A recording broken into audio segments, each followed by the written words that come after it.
देखो मैं भी बंदा वां, हाँ जी, मैं भी खुर सकना है। अग पानी हवा का बनया, मैं भी तो बंदा ही है ना, फरिश्ता तो नहीं ना है। देखो बेटा अपने हर बंदा जिंदा है, ठीक है। हुण ईद आ गई, अपने बच्चों दी याशियां तो फरमायादा हर बंदा करेगा। ਜਿਹੜਾ गरीब का हक रखेगा, पता अज मैं गरीब आदमी हाँ, मैं कोई फरमायादार नहीं। मैं जा रहा था कि मेरा ताए का पुत्र ठीक नहीं, लाइट अस्पताल चेक कराना सी। मैं रस्ते गया तो मैं कोई बच्ची है उत्थे, मैनूं ईद देनी सी। एक बंदा मरूंडा बेच रहा सड़क के उत्ते बाईपास, मैं ना 50 रुपए टुटे से उन्हें मैं दे दिते। ਉਹਦਾ चेहरा दस रहा है कि मैं अफसुरदा वां। जो 1.5 किले ते गए तो मेरी इंसानियत ने आख्या नहीं थोड़े दिते, मेरे 500 रुपए की गुंजाइश मैं अगों गड्डी टर्न लई, आन के 500 रुपये ਉਹਦੇ ਹੱਥ 'ਚ ਫੜਾਇਆ।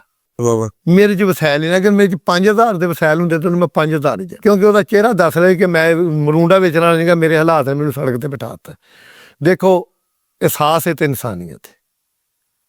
मैं लोगों ने गल कहना चाहना वा, तुसीं मीडिया वाले हो, दर्द दिल लिखो, इंसानियत लिखो, गरीब के दुख लिखो, गरीब के हंझू लिखो।